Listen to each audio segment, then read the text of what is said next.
कौन हूँ, खुद ही किया है, नफ्स किया है, Who am I, What is ego, What is self। अपनी पहचान के लिए जब हम कुरान मजीद से मदद लेते हैं तो अल्लाह ने दो तरह के दुश्मनों का जिक्र किया है, जिनमें से एक शैतान और दूसरा नफ्स इंसान है। शैतान खिला और नफ्स छुपा हुआ दुश्मन है।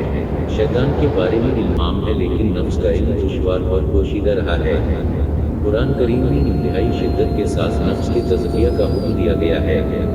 तज़किया तब भी किया जा सकता है जब हम उस दुश्मन को जान लें को अच्छी तरह पहचान लें कि आखिर नफ्स है किया, इसके अफाल किया है, तभी हम इस काबिल हो सकते हैं कि इसे पाक कर सकें। आइए अल्लाह का नाम लेकर नफ्स के तलस्सुम और शरबा नूर करते हैं और इसे जानने का आगाज़ करते हैं।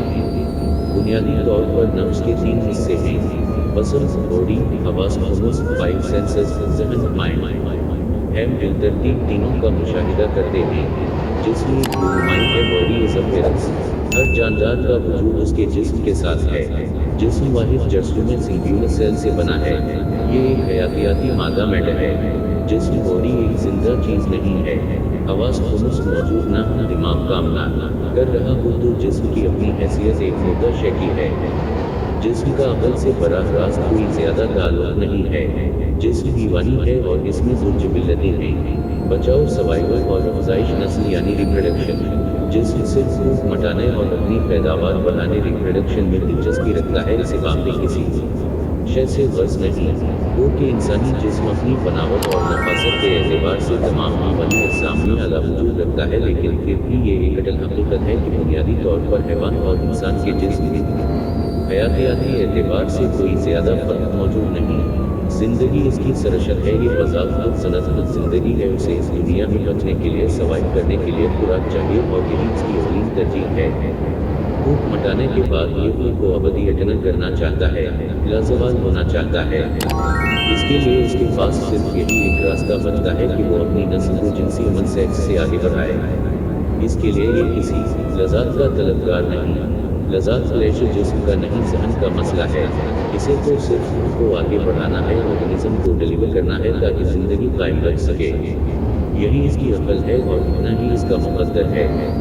ये मिट्टी से बना है। इंसान को उसी दुनिया में एक लिबास की सूरत अदा किया जाता है, एक ऐसा लिबास जो इंसान का अपना नहीं बल्कि उस ज़मीन का है। वजूद उस धरती का है जो मौत के वक्त उसी धरती को सौंप दिया जाता है। जैसे कोई उधार को लुटा देता है, उसी तरह मिट्टी का वजूद मिट्टी वापस ले लेती है, यहाँ तक कि इंसान रोज़ क़यामत दोबारा उठाए जाए उनके वजूद को उसी मिट्टी में ज़म हो जाना है, फना हो जाना है, मिट्टी को मिट्टी में मिल जाना है।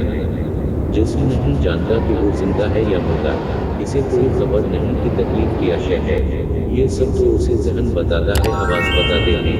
इस बात को एक मिसाल से समझते हैं। फर्ज कीजिए एक शख्स को मेज़ पर बिठा कर उससे उसका नाम, बीवी, बच्चे, तालीम और कारोबार का पूछा जाए। जवाब मिलने के बाद इसके दोनों बाजू काट दिए जाएं और फिर यही पूछा जाए कि तुम कौन हो, तो जवाब पहले वाला ही मिलेगा। फिर दोनों टांगें भी जिस्म से जुदा कर दी जाएं और वो शख्स मेज़ पर बड़ा हवा और महज एक धड़ नींदे रह जाए, तब भी इसका का नाम, तालीम, कारोबार, घर-बार, बीवी, बच्चे वही रहेंगे। इसका साफ मतलब है कि वजूद शख्सियत का एक हिस्सा ज़रूर है, लेकिन मुकम्मल शख्सियत हरगिज़ नहीं है। फिर वो कौन है जो जिस्म से मावरा है? ये सिर्फ जिस्म का वो तारुफ है जो तज़किया नफ्स के लिए इंसान को दरकार है। वो करना जिस्म अल्लाह रज़्क़ की हसीन तरीन तख़लीक़ है। इसके अंदरूनी व बैरूनी आज़ा की तख़लीक़ पर क़यामत तक भी गौर किया जाता रहे तो कभी भी ये पता ना चल पाएगा कि ये आखिर है क्या। आज से करीबन 30 साल पहले जाकर देखें कि साइंस इस जिस्म को इतना कम जानती थी, इतना अंडा एस्टिमेट कर रही थी कि हर बीमारी के लिए सिर्फ एक ही डॉक्टर हवा करता था। लेकिन फिर इंसान को एहसास हवा की इतना आसान नहीं है, तो हर अज़ू की स्पेशलाइजेशन का दूर शुरू हवाती की दानों के लिए 7 साल की डिग्री तालीम लाज़िम करार पाएगा। जितना अंदर उतरते चले जाते हैं, उतना ही राज अचता चला जाता है, हत्ता कि बात की उन्नत से बढ़कर म्यूटेशन तक जा पहुंची है। जिस्म को क़यामत बढ़ा जाता रहेगा। उसी तरह हवास की अपनी एक अलग दुनिया है जिसके अपने हिस्सार हैं और अपने कमालात। हवास बुनियादी तौर पर 5 होते हैं, -1, -2, -3, 4 منفی 5 دیکھنا بصارت سائٹ سننا سماعت چکھنا سونگنا ہیئرنگ ٹیسٹ اسمیل محسوس کرنا چھونا ٹچ یہ جسم کے لیے سینسرز کا کام سر انجام دیتے ہیں معلومات اکٹھی کرتے ہیں اور دماغ کو پہنچاتے ہیں ان کا اصل کام جسم اور ذہن سے مل کر خواہش کو جنم دینا ہے اس پر آگے بات ہوگی آواز پر کام کرنے کے لیے مخصوص اعضاء دیے گئے ہیں بصارت آنکھ کو کیمرے کی طرح استعمال کرتی ہے سماعت کانوں کے ساتھ جڑی ہے چکھنے کی اس زبان میں ہے سونگنے کے لیے ناک استعمال ہو رہی ہے اور چھونے کی محسوس کرنے کی اس پورے وجود کے پور میں سمائی ہے واضح رہے کہ یہ تاریخ فکری نقطہ نگاہ سے نہیں کی گئی کیونکہ اللہ ایک تخلیق سے ہزاروں لاکھوں مقاصد حاصل کرتا ہے جیسے ناک صرف سونگنے کے لیے نہیں ہے بلکہ سانس لینے اور نکالنے سمیت اس کے بے شمار کام ہیں یہاں آواز کے بیان کا مقصد صرف اپنی پہچان کے لیے ہے ہم گرمی سے جسم کو الگ کر رہے ہیں تاکہ جو ایک نظر آ رہا ہے حقیقت میں وہ کیا ہے یہ جان سکیں آواز کے پاس بھی اپنا کوئی علم نہیں ہے ذہن کے بغیر آواز کے پاس جو معلومات ہیں وہ کسی کام کی نہیں ہیں ایک نظر ذہن کو بھی دیکھتے ہیں موضوع کی مناسبت سے سرتسر صرف اتنا سمجھ لینا کافی ہے کہ ذہن جسم انسانی میں یادداشت کا مرکز باؤ ہے یہ ڈیٹا سینٹر ہے تجزیہ کار اینالسٹ ہے یہ تمام جسم اور آواز پر حکمران ہے آواز باہری دنیا کی معلومات اسے مہیا کرتے ہیں اس انفارمیشن کی مدد سے ماضی کے تجربات کو استعمال کر کے ذہن ایک تجزیہ کار کی حیثیت سے فیصلہ صادر کرتا ہے جسم اور آواز جسے ماننے کے پابند ہوتے ہیں یہ جان لینا ضروری ہے کہ ذہن مائنڈ اور دماغ برین دونوں الگ ہیں مگر ایک دوسرے سے جڑے ہیں جیسے جسم مادی اور روح غیر مادی ہے اسی طرح دماغ مادی اور ذہن غیر مادی ہے